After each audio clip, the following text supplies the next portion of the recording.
ना। एक आपके मित्र भी चुनाव लड़ रहे हैं निर्दलीय काराकाट से, पवन सिंह जी। नहीं, हमारे मित्र नहीं हैं। और देखिए लोग कई बार आपको देखा गया, उनके साथ में देखा गया। भाई देखिए, कलाकार हैं, बिहार के हैं, ये बात ठीक है, लेकिन लोकतंत्र में सबको चुनाव में लड़ने का अधिकार है, तो उस नाते वो लड़ रहे हैं। और लेकिन उनको समझना चाहिए कि पूरा राष्ट्र जो है वो मोदी जी के लिए तैयार है और इसमें उनको भी अपना योगदान करना चाहिए, मैं ऐसा समझता हूँ। वो तो कह रहे हैं कि आप जिता के भेजिए, मोदी जी से हम दूध थोड़ी हैं। देखिए, अब आप तो व्यवस्था के तहत जो व्यवस्था बनी है उसके तहत आना चाहिए, ये ज़्यादा बेहतर होता है। आसनसोल से टिकट भी मिला था। हाँ नहीं, ठीक है, उस पर बात होगी आगे। और जहाँ तक व्यक्तिगत कोई नागरिक लड़ सकता है, कोई भारत 140 करोड़ का देश है, किसी को इच्छा हो जाए लड़ने की तो उसको कोई रोक तो नहीं सकता। एनडीए समेत भारतीय जनता पार्टी के उम्मीदवार मिथिलेश तिवारी के समर्थन में पहुंचे हैं रणधीर सिंह जी। आज बक्सर पहुंचे हैं, क्या माहौल लगा आपको देखकर? नहीं देखिए, बक्सर तो ऐसे ही विश्वामित्र की तपोभूमि रही है, भगवान राम की धरती। बक्सर के लोग तैयार हैं यहाँ से भाजपा के प्रत्याशी, एनडीए के प्रत्याशी मिथिलेश तिवारी जी को भारी बहुमत से जिताएंगे। मैंने लोगों का उत्साह देखा है, जिस तरह से लोगों में एक तरह से कहिए तो लोग 1 तारीख का इंतज़ार कर रहे हैं। मतदाता आगे हैं, वो इंतज़ार कर रहे हैं कि हम जो है।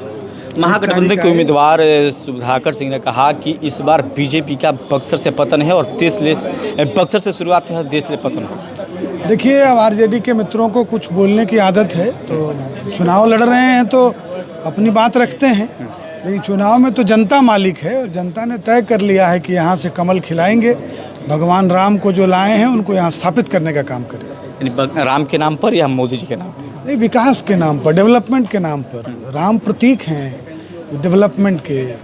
राम राज्य की कल्पना क्यों करते हैं? राम राज्य मतलब जहाँ विकास हो, जहाँ जीवन सबका सुलभ हो, जहाँ लोगों को आम जीवन बढ़िया हो, आम आदमी को जीवन यापन करने में सुविधा हो, सब कुछ अच्छा हो, ये राम राज्य है ना। एक आपके मित्र भी चुनाव लड़ रहे हैं निर्दलीय काराकाट से, पवन सिंह जी। नहीं, हमारे मित्र नहीं हैं।